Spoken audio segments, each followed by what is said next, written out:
লক্ষ্য যখন বড় তখন ভিডিও তো বড় হবেই, কারণ আমি চাইছি তোমাদের প্রথম থেকে শেষ পর্যন্ত খুব সুন্দরভাবে ছবি এঁকে এঁকে ধরে ধরে কনসেপ্ট ক্লিয়ার করা এবং হিস্ট্রিতে অন্ততপক্ষে 40-এর মধ্যে 35-এর ওপরে নাম্বার কীভাবে তুলতে পারবে সেই বিষয়ে কিন্তু আমি আপ্রাণ চেষ্টা করছি। আমি বারংবার বলবো যে ভিডিওগুলো প্রথম থেকে শেষ পর্যন্ত দেখবে এবং যে যে কোশ্চেন্সগুলো আমি বলবো যে এই কোশ্চেনগুলো আসতে পারে অথবা এই জিনিসটা কনসেপ্ট একটু ভালোভাবে ক্লিয়ার করতে হবে, এইভাবে যদি পড়াশোনাটা চালিয়ে যাও তোমাকে আর কেউ আটকাতে পারবে না ভালো রেজাল্ট থেকে। ঠিক আছে, তো চলো আজকের এই ভিডিওটা শুরু করা যাক। মেনলি আজকে আমরা যে বিষয়টা নিয়ে আলোচনা করব, চলো সেই বিষয়টা নিয়ে আজকে আমরা শুরু করি।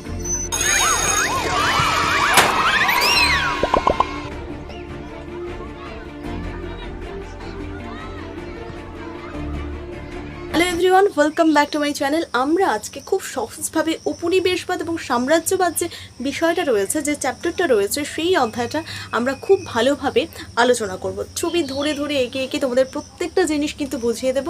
আর তার পাশাপাশি যারা এতক্ষণে যারা আমার ভিডিওগুলো দেখেছো তারা কিন্তু পরীক্ষায় হিস্ট্রি 3য় সেমিস্টারের পরীক্ষায় যে ইতিহাস বিষয়ে তোমরা 20 নাম্বার পেয়ে গেছো। যারা পর্যটকদের দৃষ্টিতে ভারত সাংস্কৃতিক সংমিশ্রণ এবং আরেকটা চ্যাপ্টার যে ছিল সেই চ্যাপ্টারটা যারা দেখেছো তারা কিন্তু অবশ্যই 20 নাম্বার কিন্তু পেয়ে গেছো। ঠিক আছে, 4টা চ্যাপ্টার রয়েছে মেনলি, তো 2টো চ্যাপ্টার যারা কভার করেছো অবশ্যই তারা 20 নাম্বার পেয়ে গেছো। এবং বিশেষ করে ডেসক্রিপশন বক্সে আমি প্রত্যেকটা ভিডিওর কিন্তু লিঙ্ক দিয়ে দিয়েছি, সেই লিঙ্কে ক্লিক করে অবশ্যই ভিডিওগুলো কিন্তু দেখে আসো। তো চলো আজকের এই ভিডিওটা শুরু করা যাক। তো আজ যে আমরা চ্যাপ্টারটা আজকে মেইনলি শুরু করব, আমরা প্রত্যেকেই জানি যে every man has aim ambition in life. প্রত্যেকটা মানুষের নির্দিষ্ট একটা লক্ষ্য, একটা স্বপ্ন রয়েছে। তো আজকের এই ভিডিওতে আজকের এই যে আমরা যে বিষয়টা পড়বো সেই বিষয়টার আমাদের মেইন লক্ষ্য হচ্ছে যে হিস্ট্রিতে, ইতিহাসে 100% নাম্বার তোলা। ঠিক আছে, তো প্রথমেই আমরা কি করব, লক্ষ্য সেট করব। দ্বিতীয়ত আমরা কি করব, আমরা যে চ্যাপ্টারটা পড়বো সেই চ্যাপ্টারের নাম লিখবো। তো চলো লিখে নিই।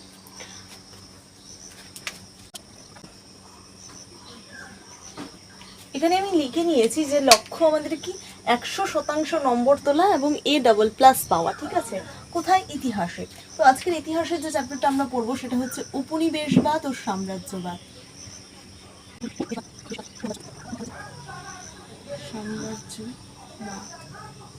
তোমরা অনেকেই দেখতে পেলে যে আমি এই চ্যাপ্টারের কিভাবে আমি একটা নোট তৈরি করেছি, অবশ্যই কিন্তু ভিডিওটাতে তোমরা দেখতে পেলে।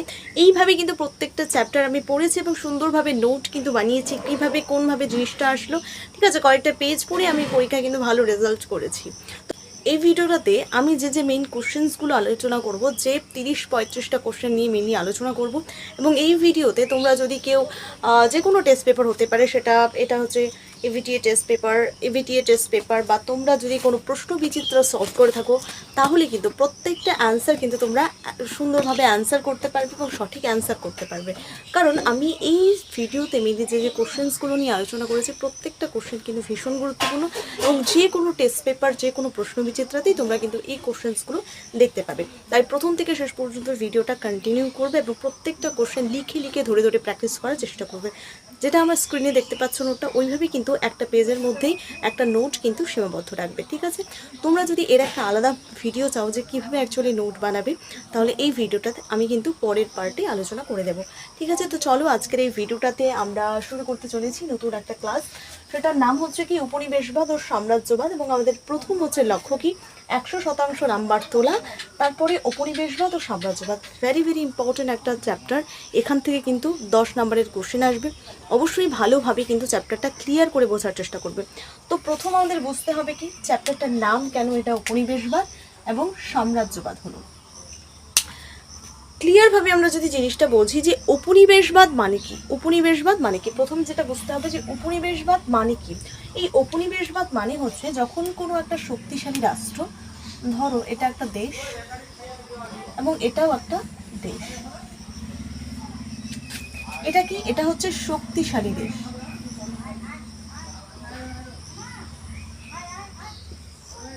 এটা শক্তিশালী দেশ। আরেকটা কি, এটা হচ্ছে মেনলি এটা হচ্ছে দুর্বল একটা দেশ বা দুর্বল রাষ্ট্র। ঠিক আছে, এটা শক্তিশালী রাষ্ট্র, এটা হচ্ছে দুর্বল রাষ্ট্র। তো মেনলি ভালোভাবে বোঝার চেষ্টা করবে জিনিসটা। দেখো, এটা হচ্ছে শক্তিশালী দেশ, আর এটা কি, এটা হচ্ছে দুর্বল একটা দেশ। তো যখন কোনো শক্তিশালী দেশ, এই শক্তিশালী দেশটা, শক্তিশালী দেশ আমরা কাকে বলবো, যার টাকা পয়সা দিক থেকে, সামাজিক দিক থেকে, অর্থনৈতিক দিক থেকে সে উন্নত, তাই না? সমস্ত কিছুর দিক থেকে সে একটু বেশি বেশি তার রয়েছে, সেও তো শক্তিশালী।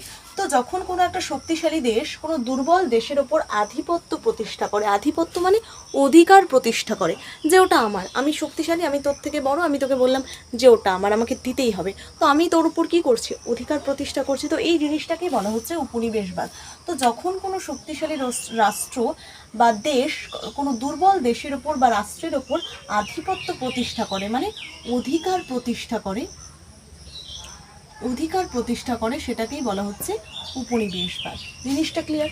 উপনিবেশবাদ জিনিসটা কি? তাহলে যখন কোনো শক্তিশালী রাষ্ট্র কোনো দুর্বল রাষ্ট্রের ওপর আধিপত্য প্রতিষ্ঠা করে, সেই জিনিসটাকে বলা হচ্ছে উপনিবেশবাদ। এই উপনিবেশবাদ শব্দটির ইংরেজি শব্দ হচ্ছে কলোনি। কি? কলোনি হচ্ছে, কলোনি শব্দের অর্থ হচ্ছে উপনিবেশবাদ, এবং উপনিবেশবাদকে ইংলিশে বলা হচ্ছে কলোনি। কি? কলোনি, তাই না? তো উপনিবেশবাদকে বলা হচ্ছে ইংরেজিতে কলোনি। এই কলোনি কি শব্দ? কলোনি একটি ইংরেজি শব্দ।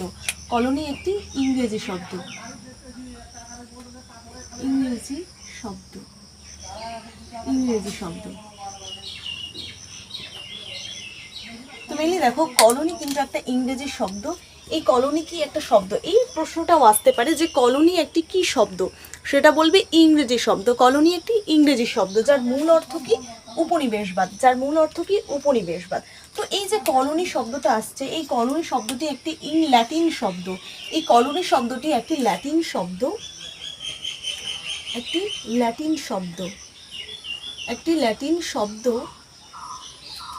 ল্যাটিন শব্দ কলোনিয়া থেকে এসেছে। কলোনিয়া।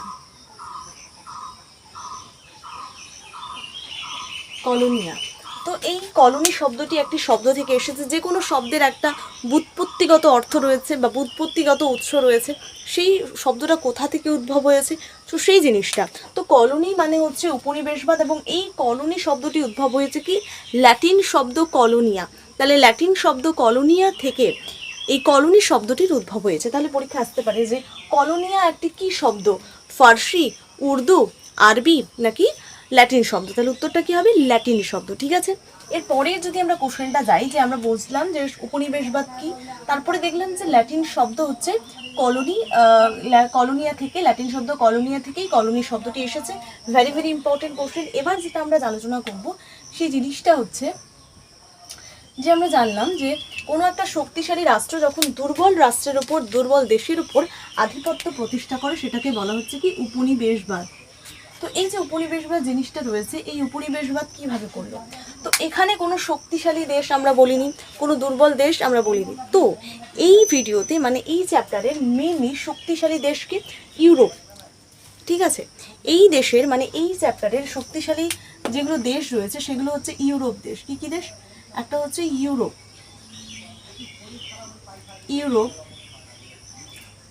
বা স্পেন, ইউরোপ বা স্পেন। আরেকটা আছে কি? পর্তুগাল হচ্ছে কি? শক্তিশালী দেশ। তো এই চ্যাপ্টারে মেনলি কি কি দেশ হচ্ছে শক্তিশালী দেশ? অবশ্যই কমেন্টে জানাবে। শক্তিশালী দেশগুলো কি কি? একটা হচ্ছে ইউরোপ, একটা শক্তিশালী দেশ, স্পেন একটা শক্তিশালী দেশ, এবং পর্তুগাল একটা শক্তিশালী দেশ। এই শক্তিশালী দেশগুলো যখন দুর্বল একটা দেশের ওপর আধিপত্য প্রতিষ্ঠা করলো, আমাদের দেশটার নাম কি? সেই দেশটা হচ্ছে ভারতবর্ষ। তো এই যে ইউরোপ, স্পেন এবং পর্তুগাল, এই দুটো দেশ মেনলি যখন কি করলো? ভারতের ওপর আধিপত্য প্রতিষ্ঠা করলো। এটা কি? ভারত কি একটা দুর্বল দেশ। তো মেনলি যখন শক্তিশালী দেশ ইউরোপ, স্পেন, পর্তুগাল এই ভারতের ওপর আধিপত্য প্রতিষ্ঠা করলো, সেটাকে বলা হচ্ছে উপনিবেশবাদ। এবার কোশ্চেন আসতেই পারে যে দিদি কিভাবে উপনিবেশবাদ করলো? এই দেশটা তো অনেক দূরে, এই দেশটা তো এদিকে রয়েছে, এশিয়া মহাদেশের অন্তর্গত, তাহলে কিভাবে আসলো, কিভাবে শুরু করলো? ভালোভাবে বোঝার চেষ্টা করবে। প্রথম দিকে আমাদের যদি আমরা ধরি যে আগেকার দিনে যখন প্রথম মহাবিশ্ব আমরা জানি একটাই ছিল, প্যানজিয়া, প্যান্থালাসা।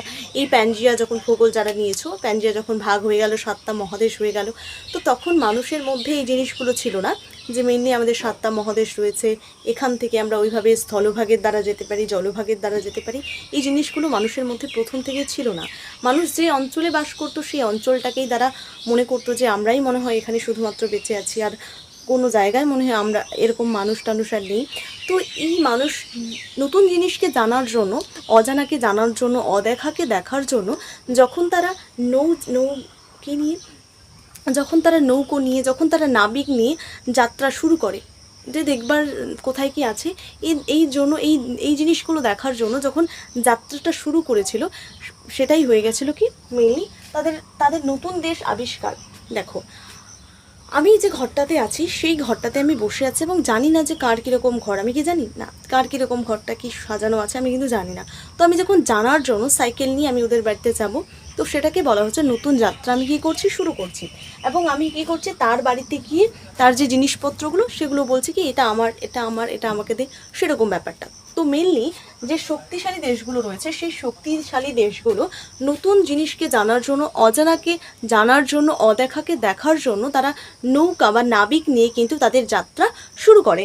এবং যখন নৌকা বা নাবিক নিয়ে, ধরো এটা একটা নৌকা, তো ধরো একটা নৌকা নিয়ে এই স্পেনের যে পর্তুগালে যে মানুষগুলো রয়েছে, যখন তারা কি করে, যাত্রা শুরু করে, এই স্পেন বা পর্তুগালের যে, এটা স্পেন, ধরো এটা স্পেন আর এটা পর্তুগাল, তো এই স্পেন বা পর্তুগালের মানুষেরা যখন জলপথে, মানে জলপথে যখন তাদের যাত্রাটা শুরু করে, জলপথ দিয়ে যখন তাদের যাত্রা শুরু করে, তখন তারা ভারতে পৌঁছায়। এবং তারা দেখতে পায় যে ভারতেও তো, এই দেশেও তো অনেকগুলো মানুষ রয়েছে, তারাও তাদের নিজস্ব বাড়িঘর আছে, এবং এই ভারতবর্ষটা অনেক উন্নত, এখানে অনেক ধন সম্পদ রয়েছে, টাকা পয়সা রয়েছে, সেগুলোর ওপর তারা কী করলো, অধিকার প্রতিষ্ঠা করলো। তাহলে বোঝা গেল এই যে মানুষগুলো, মানে হচ্ছে শক্তিশালী দেশ, ইউরোপ বা স্পেন এবং পর্তুগাল, এই দুটো দেশ মেনলি কী করলো, তারা অজানাকে জানার জন্য বেরিয়ে পড়লো নৌকা করে, এবং নৌকা করে বেরিয়ে তারা কোথায় গেল, ভারতে গেল। এবং ভারতে যখন তারা অনেক কিছু দেখলো, ধন সম্পদ দেখলো, খাবার দেখলো, অনেক কিছু দেখলো, তখন তারা কী করলো, তখন তারা সেই দেশের ওপর অধিকার প্রতিষ্ঠা করলো যে না, এই জিনিসগুলো আমার, এই জিনিসগুলো আমাকে নিতে হবে। ভারতবর্ষের মানুষ তো তখন তারা অতটাও বেশি চালাক ছিল না, তাই তাদের ওপর কী করলো, এই শক্তিশালী দেশগুলো দুর্বল রাষ্ট্রের ওপর আধিপত্য প্রতিষ্ঠা করলো। ঠিক আছে, এইভাবেই শুরু হলো কি, উপনিবেশবাদ। এবং আমাদের জানতে হবে যে জিনিসটা, যেই জিনিসটা আমাদের জানতে হবে মেনলি, সেই জিনিসটা হলো যে তাদের যাত্রাটা কবে শুরু করলো। আমি যখন আমার নিজের বাড়ি থেকে অন্য বাড়িতে গেলাম, তখন আমি যাত্রাটা কখন শুরু করলাম, 12টার দিকে হতে পারে, 9টার দিকে হতে পারে, তো নির্দিষ্ট একটা সময় রয়েছে। তো মেনলি এরা যে যাত্রাপথ শুরু করলো, মানে ইউরোপ আর পর্তুগাল, যখন এদের যাত্রাপথ বা বা নাবিকে যখন তারা চড়ে তারা যাত্রা শুরু করলো, সেই সময়টা কত, সেই যাত্রাটা হচ্ছে, সেই সময়কালটা হচ্ছে পঞ্চদশ শতকে। কি, পঞ্চদশ শতকে, পঞ্চদশ শতকে, এই পঞ্চদশ শতকে মেনলি তারা যাত্রাপথ শুরু করলো। এই পঞ্চদশ শতক মানে হচ্ছে যেটা 1401 থেকে 1500। তো এই যে বিদেশি যারা মানুষ ছিলেন, তারা তাদের যাত্রাপথটা শুরু করলো কত সালে, সেটা হচ্ছে পঞ্চদশ শতকে তারা তাদের যাত্রা শুরু করলো, এবং সেটা 1401 থেকে 1500 শতকে। পঞ্চদশ মানে 15, কিন্তু তার আগেরটা ধরতে হবে, 1401 থেকে 1500 সালের মধ্যে তারা যাত্রা শুরু করলো। মানে আমি যে সময়টা যাত্রা শুরু করলাম সেটা ধরো 9টা বাজে, মানে 1401 থেকে 1500, সেটা হচ্ছে পঞ্চদশ শতক। এবার এই যে পঞ্চদশ শতকে তারা তাদের যাত্রাপথ শুরু করলো, কিন্তু গিয়ে পৌঁছালো কখন, সেটা কিন্তু ভেরি ভেরি ইম্পর্টেন্ট কোশ্চেন একটা।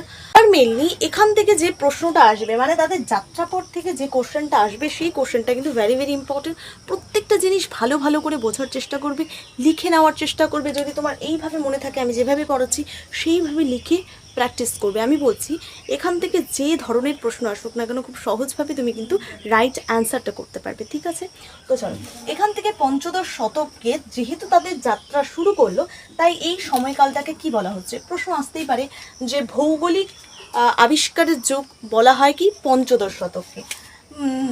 দিয়ে দিল যে ভৌগোলিক আবিষ্কারের যুগ বলা হয় 16 শতকে, সপ্তদশ শতকে, পঞ্চদশ শতকে। তাহলে উত্তরটা কী হবে, পঞ্চদশ শতককে।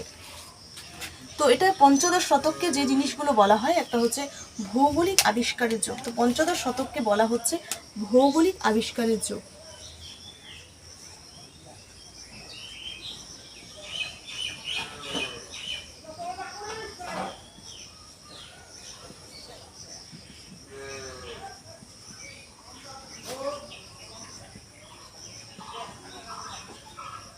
ভৌগোলিক আবিষ্কারের যুগ, আমার কি মনে হচ্ছে ভৌগোলিক আবিষ্কারের যুগ। আবার কি বলা হচ্ছে? তো এটা আসতে পারে যে ভৌগোলিক আবিষ্কারের যুগ কোন সময়কে বলা হয় পঞ্চদশ শতকে। আবার আসতে পারে সামুদ্রিক অভিযানের যুগ বলা হয়, সেটাও কিন্তু পঞ্চদশ শতককে। মানে কি তারা সমুদ্র পথে যাত্রা করলো, তো সামুদ্রিক অভিযান শুরু করলো, তো সামুদ্রিক অভিযানের যুগ বলা হয় পঞ্চদশ শতককে। সামুদ্রিক অভিযান। এই যাত্রাপথকে নিয়ে মানে তারা কখন যাত্রাটা শুরু করলো, সেখান থেকে মেইনলি দুই ধরনের প্রশ্ন আসতে পারে। একটা হচ্ছে ভৌগোলিক আবিষ্কারের যুগ বলা হয় পঞ্চদশ শতকে বা সালটাও আসতে পারে, অথবা সামুদ্রিক অভিযানের যুগ বলা হয় সেই পঞ্চদশ শতকে বা 1401 থেকে 1500 সালকে ভৌগোলিক আবিষ্কারের যুগ এবং সামুদ্রিক অভিযানের যুগ কিন্তু বলা হচ্ছে। এখান থেকে দুটো প্রশ্ন ভেরি ভেরি ইম্পর্টেন্ট কিন্তু কোশ্চেন, ঠিক আছে, ভেরি ভেরি ইম্পর্টেন্ট কোশ্চেন।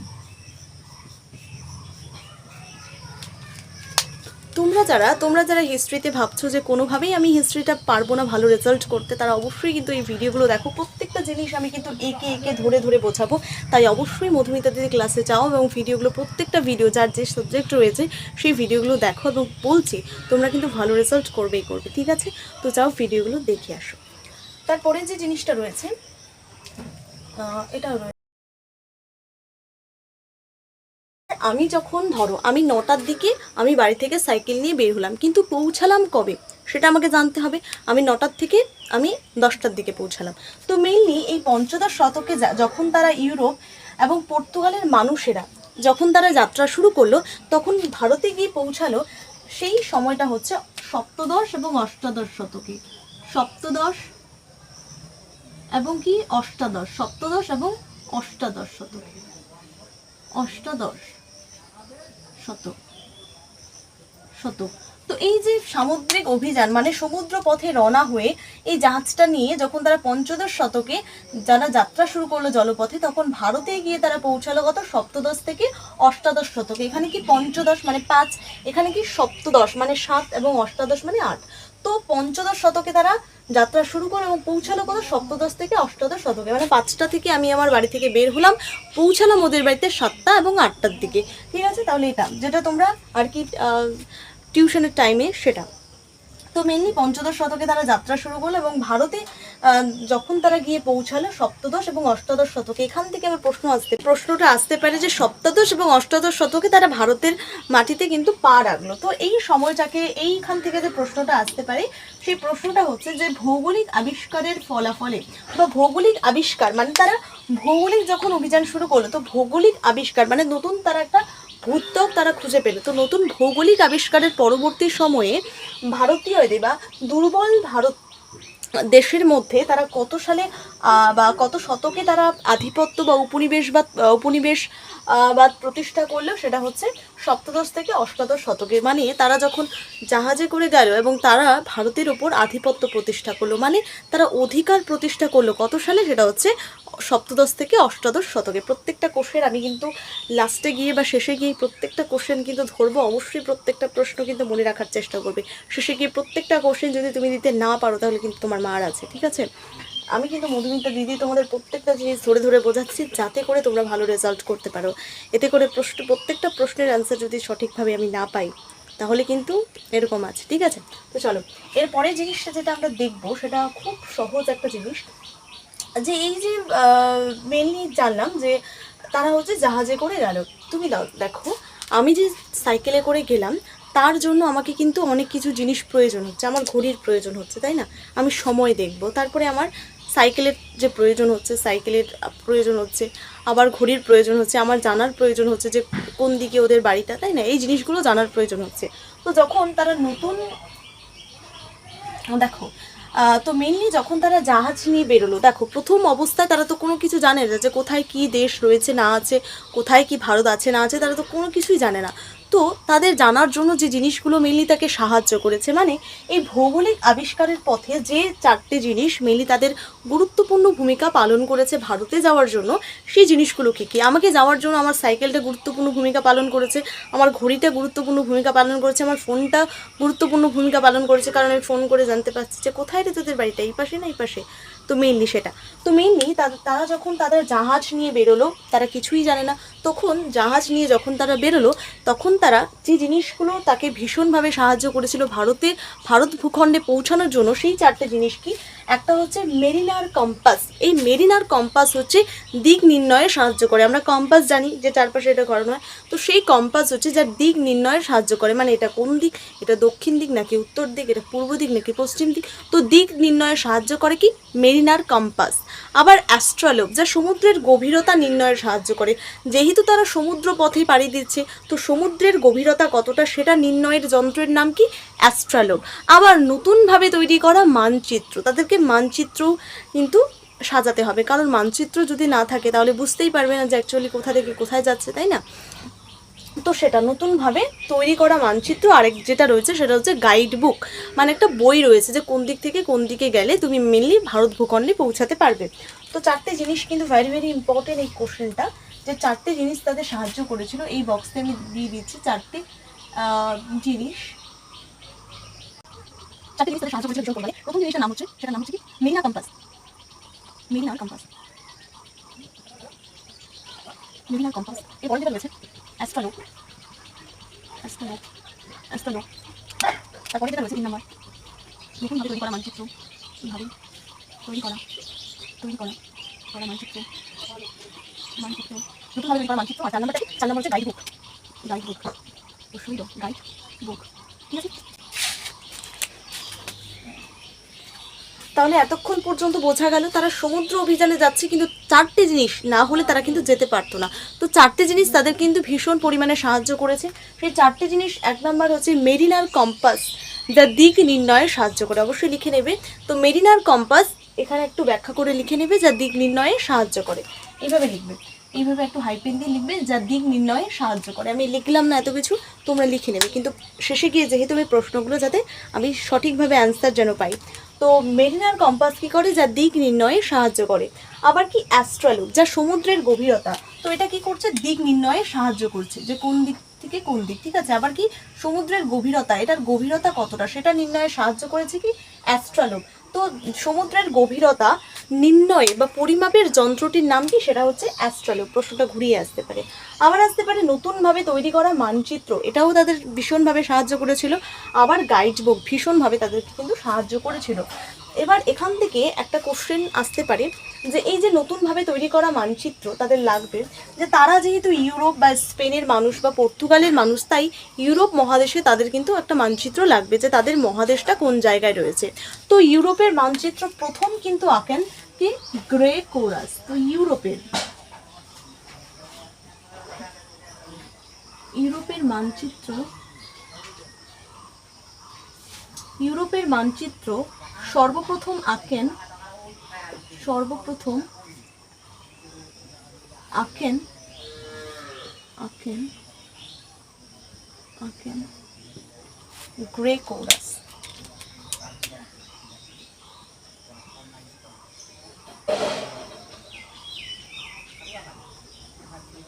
গ্রেগোরাস। তো ইউরোপের মানচিত্র সর্বপ্রথম আঁকেন গ্রেগোরাস। ভীষণ গুরুত্বপূর্ণ কিন্তু প্রশ্ন, প্রত্যেকটা প্রশ্ন ভীষণ পরিমাণে গুরুত্বপূর্ণ। তো আমি তোমাদেরকে বলে দিলাম যে ইউরোপের মানচিত্র সর্বপ্রথম আঁকেন কি? গ্রেগোরাস, ঠিক আছে? তাহলে গ্রেগোরাস সর্বপ্রথম ইউরোপের মানচিত্রটা আঁকেন, কারণ ইউরোপ মহাদেশটা কোথায় আছে সেটা তো আঁকতে হবে, না জানলে তারা কিভাবে জানবে যে আমাদের মহাদেশটা কোথায় রয়েছে। তো সেটা আঁকেন কি? গ্রেগোরাস, ঠিক আছে? এটা আমি এখন মুছে দেবো তোমাদের যার যার লেখার বা স্ক্রিনশট করে, স্ক্রিনশট করবে না যদি তোমরা কোথাও বাইরে গিয়ে ভিডিওটা দেখে থাকো, তারাই স্ক্রিনশট করবে, না হয়তো তোমরা খাতা নিয়ে খুব সুন্দর করে নোটটা কিন্তু রেডি করবে। দেখো, লিখে নাও প্রত্যেকটা প্রশ্ন। চলো এটা মুছে দিই। এরপরে আমরা এই যে উপনিবেশবাদ সম্পর্কে কে কি মতামত পোষণ করেছেন সেটা আমরা জানবো। বিভিন্ন ইতিহাসবিদ বিভিন্ন তারা নামকরণ করেছেন, উপনিবেশবাদ কাকে বলে বিভিন্ন সংজ্ঞা প্রদান করেছেন, ঠিক আছে? তো মেইনলি বিভিন্ন ইতিহাসবিদ বিভিন্ন সংজ্ঞা কিন্তু এই উপনিবেশবাদকে নিয়ে প্রকাশ করেছেন, প্রমাণ করেছেন। সেই সংজ্ঞাগুলো আমরা কিন্তু দেখব। তো প্রথম যে সংজ্ঞাটা তারা প্রদান করেছেন সেটা হচ্ছে জে.এ. হবসন। তিনি মূলত তিনি হচ্ছে একটা সংজ্ঞা প্রদান করেছেন, সেই সংজ্ঞাটা আমরা দেখব, ঠিক আছে? সেটা পড়লেই আমরা মেনলি আমাদের এই উপনিবেশবাদ সম্পর্কে যে বিষয়টা সেটা আমাদের ক্লিয়ার হয়ে যাবে, ঠিক আছে? তো চলো এটা মুছে দিই। 5 মিনিটের মধ্যে আমি যে 3টে প্রশ্ন তোমাদেরকে ক্লিয়ারভাবে বোঝাবো সেটা হচ্ছে উপনিবেশবাদ কি, কারা উপনিবেশবাদ করেছিল, কবে, কত সালে, এটা আমি আজকে তোমাদের এই ভিডিওতে 5 মিনিটে শেষ করবো। প্রথম যে রয়েছে যে লক্ষ্য কি, আমাদের লক্ষ্য নিয়ে নিয়েছে এই ভিডিওতে, বড় ভিডিওটা রয়েছে। তো উপনিবেশবাদ হচ্ছে যখন কোনো শক্তিশালী রাষ্ট্র দুর্বল রাষ্ট্রের উপর আধিপত্য প্রতিষ্ঠা করে, অধিকার প্রতিষ্ঠা করে, সেটাকে উপনিবেশবাদ বলে। এই উপনিবেশবাদ শব্দটি একটি কি, উপনিবেশবাদ শব্দটি ইংরেজি শব্দ হচ্ছে কলোনি। এই কলোনি শব্দটি এসেছে ল্যাটিন শব্দ কলোনিয়া শব্দ থেকে। এবং এই শক্তিশালী দেশটা যে রয়েছে এটা দুর্বল রাষ্ট্র মানে ভারতের ওপর আধিপত্য প্রতিষ্ঠা করেছে। এই শক্তিশালী দেশ হচ্ছে ইউরোপ, স্পেন এবং পর্তুগাল। কার ওপর আধিপত্য প্রতিষ্ঠা করেছে? ভারতের ওপর। এবং এই শক্তিশালী দেশগুলো কিভাবে ভারতের ওপর অধিকার প্রতিষ্ঠা করলো সেটা হচ্ছে জাহাজে তারা গেল, তারা ভৌগোলিক আবিষ্কার শুরু করলো এবং সেটা শুরু করেছিল তারা পঞ্চদশ শতকে। 1401 থেকে 1500 সালে তারা কিন্তু যাত্রা শুরু করলো এবং তারা ভারতে পৌঁছালো সপ্তদশ থেকে অষ্টাদশ শতকে। এবং এই যে যাওয়ার পথে মানে জাহাজে করে যাওয়ার পথে যে 4টি জিনিস তাদের গুরুত্বপূর্ণ ভূমিকা পালন করেছিল সেটা হচ্ছে মেরিনার কম্পাস, অ্যাস্ট্রোলোগ, নতুনভাবে তৈরি করা মানচিত্র এবং গাইড বুক। এবং এই ইউরোপের মানচিত্র প্রথম আঁকেন কি? গ্রেগ কোরাস। ঠিক আছে, বিষয়টা ক্লিয়ার। পরিবেশবাদ সম্পর্কে আমরা বললাম যে যে সংজ্ঞাটা দিয়েছে সেই সংজ্ঞাটা কিন্তু কে দিয়েছে সেটা কিন্তু ইম্পর্টেন্ট। প্রশ্নটা কিন্তু এইভাবে আসতে পারে যে ঔপনিবেশিকতা হলো, যে সংজ্ঞাটা দিয়েছেন মোস্ট ইম্পর্টেন্ট, মনে রাখবে। তো এটা হচ্ছে ঔপনিবেশিকতা হলো প্রাকৃতিক জনসমাজের প্রাকৃতিক ধারা, নতুন প্রাকৃতিক ও সামাজিক পরিবেশে নিজেদের সভ্যতাকে প্রতিষ্ঠিত ও প্রসারিত করাই হলো ঔপনিবেশিকতা অস্তিত্বের প্রমাণ। এটা কার কথা বা এটা কে মতামত, এটা এই মতামতটি কে পোষণ করেছেন সেটা হচ্ছে জে.এ. হবসন এই মতবাদটি প্রকাশ করেছেন। তো মেইনলি যখন দেখো ইউরোপীয় মানুষগুলো তো অন্য দেশের মানুষ, তারা নিজেদের সভ্যতাকে ভারতের ছড়িয়ে দিচ্ছে। তো তাদের সমাজ তাদের সভ্যতাকে ছড়িয়ে দেওয়াই হচ্ছে ঔপনিবেশিকতা অস্তিত্বের প্রমাণ। এটা কে বলেছে? জে.এ. হবসন। এই নামটা কিন্তু বারংবার তোমরা পাবে, এটা আর লেনিনটা বারবার পাবে। ঠিক আছে, মনে রাখবে দুটো নাম খুব সহজভাবে। এর দেখো উপনিবেশবাদ সম্পর্কে আমাদের যে কনসেপ্ট সেটা কিন্তু আমরা বুঝে নিলাম। এখান থেকে যে প্রশ্ন আসতে পারে সেটাও আমরা কিন্তু পারবো সহজভাবে, তাই না? এবার আমরা যে বিষয়টা নিয়ে আলোচনা করব সেটা হচ্ছে সাম্রাজ্যবাদ বিষয়টা নিয়ে। সাম্রাজ্যবাদ বিষয়টা নিয়ে পড়তে গেলে আমাদের আগে লিখতে হবে, তো লিখে ধরে ধরে পড়াবো। তো চলো সাম্রাজ্যবাদ এটা মুছে দিই। সাম্রাজ্যবাদটা নতুন একটা টপিক, নতুন একটা বিষয়, নতুন একটা কনসেপ্ট ক্লিয়ারের সুযোগ আমরা পাচ্ছি। তো সেটা আমরা এখন সাম্রাজ্যবাদ নিয়ে আমরা পড়বো। তো এটা আমরা এখন মুছে নেব। উপনিবেশবাদ যে জিনিসটা রয়েছে সেটা আমি ধরে ধরে কিন্তু কনসেপ্ট ক্লিয়ার করিয়েছি, তাই না? এবার আমি যে জিনিসটা কনসেপ্ট ক্লিয়ার করাবো সেটা হচ্ছে কি সাম্রাজ্যবাদ। খুব সহজভাবে সাম্রাজ্যবাদ জিনিসটা বুঝবো। তার আগে আমরা প্রথমেই জানি যে শক্তিশালী দেশ, এটাও আমরা শক্তিশালী, এটা একটা দেশ, শক্তিশালী দেশ। এই শক্তিশালী দেশ, এটা একটা শক্তিশালী দেশ। আর এটা কি? একটা দুর্বল দেশ বা দুর্বল রাষ্ট্র। এটা একটা দুর্বল রাষ্ট্র। এই দুর্বল একটা রাষ্ট্র বা দেশ। তো এটা একটা শক্তিশালী দেশ। আর এটা কি? একটা উপনিবেশবাদ যে বিষয়টা রয়েছে সেটা নিয়ে আলোচনা করলাম। এবার আমরা আলোচনা করব সাম্রাজ্যবাদ বিষয়টা নিয়ে। এই সাম্রাজ্যবাদ বিষয়টা কি? সাম্রাজ্যবাদ বিষয়টা হচ্ছে যখন কোনো শক্তিশালী দেশ কোনো দুর্বল রাষ্ট্রের ওপর, আমরা দেখলাম দুর্বল রাষ্ট্র কি? ভারত। তো ভারতের ওপর শুধুমাত্র যে টাকার জন্য তারা টাকার উপর অধিকার বিস্তার করেছে সেটা কিন্তু নয়। টাকা, বিভিন্ন রাজনৈতিক যে শাসনভার মানে কিভাবে শাসন পরিচালনা হবে এবং সমাজের কীরকম নিয়ম নীতি থাকবে না থাকবে সেই সমস্ত কিছু দিক থেকে অধিকার প্রতিষ্ঠা করেছিল কি? ইউরোপ এবং পর্তুগাল দেশের মানুষেরা। তো সাম্রাজ্যবাদ জিনিসটার সংজ্ঞাটা যদি আমি বলি যে কোনো শক্তিশালী রাষ্ট্র বা দেশ যখন দুর্বল রাষ্ট্রের ওপর রাজনৈতিক, অর্থনৈতিক বা সামাজিক দিক থেকে আধিপত্য বা অধিকার বিস্তার করে সেটাকেই বলা হচ্ছে সাম্রাজ্যবাদ। ঠিক আছে, শুধুমাত্র যে টাকা পয়সার দিক থেকে সেটা নয়, সেটা অর্থনৈতিক মানে টাকা পয়সার দিক থেকে তো করবেই, অর্থনৈতিক, সেটা রাজনৈতিক দিক থেকেও করবে, আবার সেটা কি করবে? রাজনৈতিক আবার সামাজিক, মানে সমস্ত দিক থেকেই তারা কিন্তু অধিকার প্রতিষ্ঠা করবে। মানে সমস্ত দিকগুলোর অধিকার কার থাকবে? এই শক্তিশালী দেশগুলো। সেটাই হচ্ছে সাম্রাজ্যবাদ। এবার আমরা 1800 শতক যখন পড়লো, এই 1870 থেকে 1900 1914, এই 1870 থেকে 1914 সাল যখন পড়লো, সেই সাল থেকে তারা ভারতের ওপর শুধুমাত্র যে অর্থনৈতিক সেটা কিন্তু নয়, উপনিবেশিকতার সময় তারা কি করেছিল, শুধুমাত্র আর্থিক দিকের ওপর অধিকার প্রতিষ্ঠা করছিল। কিন্তু যখন 1870 থেকে 1914 মানে যখন 1900 শতক পড়লো বা 1800 শতক, ঠিক আছে, অষ্টাদশ শতক বা 19 শতক যখন পড়লো, তখন তারা শুধুমাত্র অর্থনৈতিক দিক থেকে নয়, রাজনৈতিক এবং সমাজের কী কী হবে সেই সামাজিক দিক থেকেও কিন্তু এই দুর্বল রাষ্ট্রের উপর অধিকার প্রতিষ্ঠা করা শুরু করলো। সেটাকে বলা হচ্ছে কি সাম্রাজ্যবাদ। তাহলে সাম্রাজ্যবাদ শুরু হলো কত সালে? সাম্রাজ্যবাদ, এই সাম্রাজ্যবাদ শুরু হলো, এটা হচ্ছে উপনিবেশবাদ আর এটা হচ্ছে সাম্রাজ্যবাদ। তো সাম্রাজ্যবাদ শুরু হলো 1870 থেকে 1914। এবার এই যে সাম্রাজ্যবাদকে দুটো ভাগে মেনলি ভাগ করা হয়েছে, একটা সাম্রাজ্যবাদকে মেনলি হচ্ছে দুটো ভাগে ভাগ করা হয়েছে, একটা হচ্ছে একটা হচ্ছে পুরাতন সাম্রাজ্যবাদ, একটা হচ্ছে নয়া সাম্রাজ্যবাদ। এখানে লিখি পুরাতন সাম্রাজ্যবাদ, যেটা পুরাতন মানে পুরনো হয়ে গেছে, পুরাতন সাম্রাজ্যবাদ। আরেকটা কি, আরেকটা হচ্ছে নয়া সাম্রাজ্যবাদ, নয়া সাম্রাজ্যবাদ।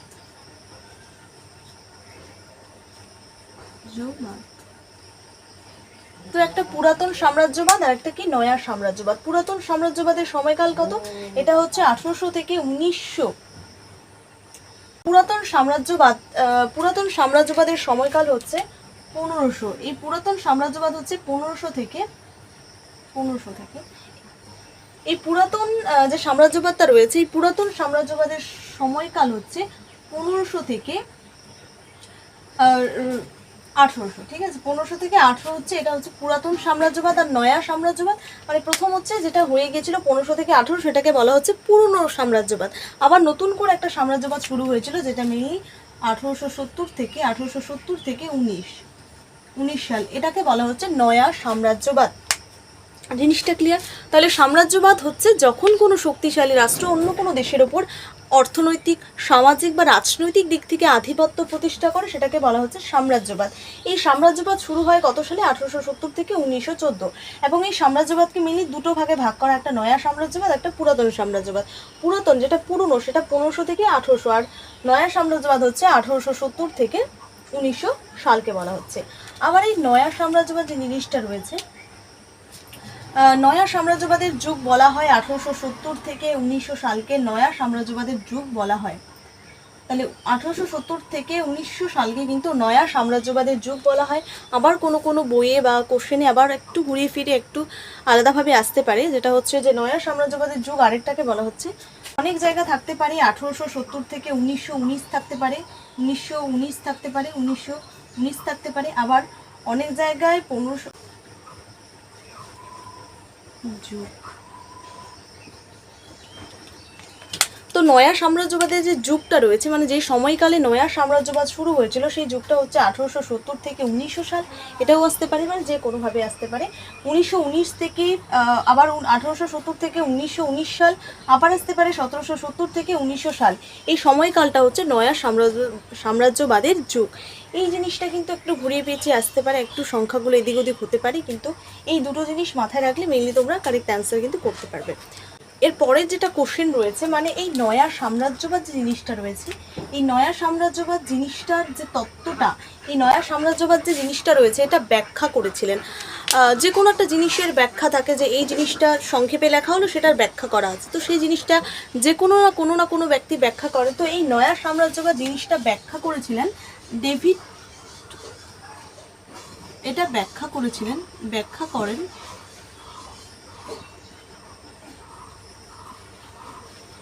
এটা। তো এই যে নয়া সাম্রাজ্যবাদ যে জিনিসটা রয়েছে, এটা ব্যাখ্যা করেছিলেন হচ্ছে জে.এ. হবসন।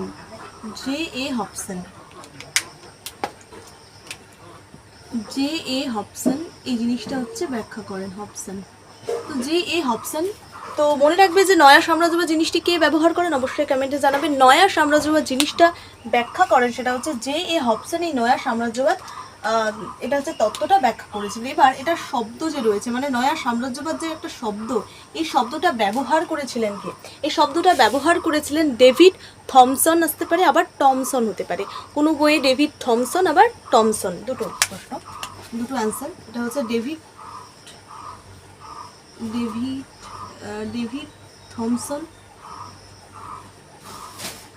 থমসন অথবা টমসন। টমসন। তো এই নয়া সাম্রাজ্যবাদ যে একটা শব্দ, এই শব্দটা ব্যবহার করেছিলেন ডেভিড থমসন অথবা টমসন। এই দুজন ব্যক্তি নয়া সাম্রাজ্যবাদ যে কথাটা, এটা কিন্তু শব্দটা সেটা প্রথম ব্যবহার করেছিলেন।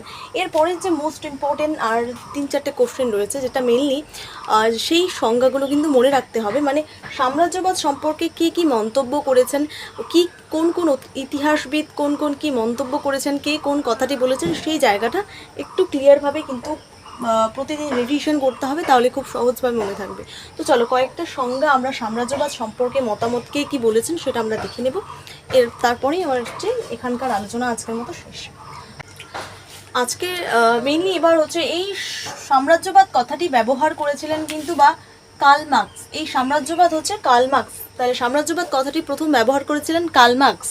তারপরে যেটা ইম্পর্টেন্ট জিনিস সেটা হচ্ছে লেনিন। মানে সাম্রাজ্যবাদ সম্পর্কে কে কি বলেছেন, এইখান থেকে কিন্তু প্রশ্ন আসবে। তো মেনলি কি, পুঁজিবাদের জঠরে সাম্রাজ্যবাদের জন্ম, এই উক্তিটি কার? লেনিন। ঠিক আছে, যে পুঁজিবাদের জঠরে। ক্লাস 12-এর থার্ড সেমিস্টারে যারা ভালো রেজাল্ট করতে চাইছো, এই জিনিসটা কিন্তু মনোযোগ সহকারে দেখবে, এখান থেকে কিন্তু প্রশ্ন আসবে। ঠিক আছে, মেনলি দেখো এখানে লেনিন আছে, তো পুঁজিবাদ লেনিন মানে সাম্রাজ্যবাদ সম্পর্কে লেনিনের কি মন্তব্য, কি মতামত, সেই জিনিসটা কি পুঁজিবাদের জঠরে সাম্রাজ্যবাদের জন্ম। মানে এই পুঁজিবাদ মানে টাকা পয়সার জঠরে, টাকা পয়সাকে কেন্দ্র করে মেনলি হচ্ছে এই সাম্রাজ্যবাদ জন্ম হচ্ছে। মানে কি, টাকা পয়সাকে কেন্দ্র করে একটি দেশ অপর একটি দেশের ওপর অধিকার প্রতিষ্ঠা করছে, এটাই হচ্ছে কে বলেছেন? লেনিন। আবার কি, একচেটিয়া ধনতন্ত্রই হলো সাম্রাজ্যবাদ, মানে একাই সে অধিকার প্রতিষ্ঠা করবে, সেটাই হচ্ছে সাম্রাজ্যবাদ। এই কথাটা কে বলেছেন? লেনিন। এখান থেকে কিন্তু দুটো প্রশ্নই কিন্তু ভেরি ভেরি ইম্পর্টেন্ট। এর পরের প্রশ্নটা হচ্ছে জে এ হবসন, সাম্রাজ্যবাদ একটি সমীক্ষা, এই কথাটি কে বলেছেন? সেটা হচ্ছে জে এ হবসন। এই প্রশ্নগুলো প্রতিদিন রিভিশন করবে, তাহলে কিন্তু প্রত্যেকটা জিনিস মনে রাখবে। ঠিক আছে, এইভাবে প্রতিদিন রিভিশন করলে প্রত্যেকটা জিনিস কিন্তু মাথার মধ্যে গেঁথে যাবে। ঠিক আছে, খুব সহজভাবেই তোমরা এক্সামে কিন্তু সঠিক অ্যান্সার কিন্তু করতে পারবে। আমি তোমাদের ভিডিও শেষে আমি বললাম যে কোশ্চেন করব, তো চলো কোশ্চেন করা শুরু করি। প্রথম তোমাদের যে কোশ্চেনটা রয়েছে যে সাম্রাজ্যবাদ কাকে বলে। দ্বিতীয় কোশ্চেন, উপনিবেশবাদ কাকে বলে। উপনিবেশবাদ কত সালে শুরু হয়। উপনিবেশবাদের যুগ কত সালকে বলা হচ্ছে। প্রশ্ন, এর পরের যুগ হচ্ছে ভৌগোলিক আবিষ্কারের যুগ, কোন সময়কালকে বলা হচ্ছে। ভৌগোলিক আবিষ্কারের ক্ষেত্রে কোন জিনিসগুলি গুরুত্বপূর্ণ ভূমিকা পালন করেছে। ইউরোপের মানচিত্র প্রথম কে আঁকেন। একচেটিয়া ধনতন্ত্রই হলো সাম্রাজ্যবাদ, এটা কে বলেছেন? সাম্রাজ্যবাদ একটি সমীক্ষা। এই প্রত্যেকটা প্রশ্নের উত্তর কিন্তু কমেন্টে জানাবে, অবশ্যই জানাবে। আর তোমাদের ভিডিওটা কেমন লাগলো অবশ্যই জানাবে। ভিডিওটা ভালো লেগে থাকলে অবশ্যই একটা লাইক এবং আমার চ্যানেলটা কিন্তু সাবস্ক্রাইব করে রাখবে। পরের পার্টে আমি তোমাদের এখান থেকে মক টেস্টের একটা ভিডিও নিয়ে আসবো, সেখান থেকে আমি একদম মোস্ট কোশ্চেন্সগুলো নিয়ে আলোচনা করবো। অবশ্যই ভিডিওটা দেখবি, যারা তোমরা ভালো রেজাল্ট করতে চাও অবশ্যই কিন্তু ভিডিওটা দেখবে। ধন্যবাদ সবাইকে। এই পার্ট 1 আমি ভিডিওটা করলাম, পার্ট 2 এর ভিডিওটা কিন্তু ডেসক্রিপশন বক্সে লিঙ্ক দেওয়া থাকবে, সেই লিঙ্কে ক্লিক করে কিন্তু তোমরা সেই ভিডিওটা দেখতে পারবে। ঠিক আছে, আমি তোমাদের আগাম কিন্তু বলে দিলাম। ধন্যবাদ সবাইকে।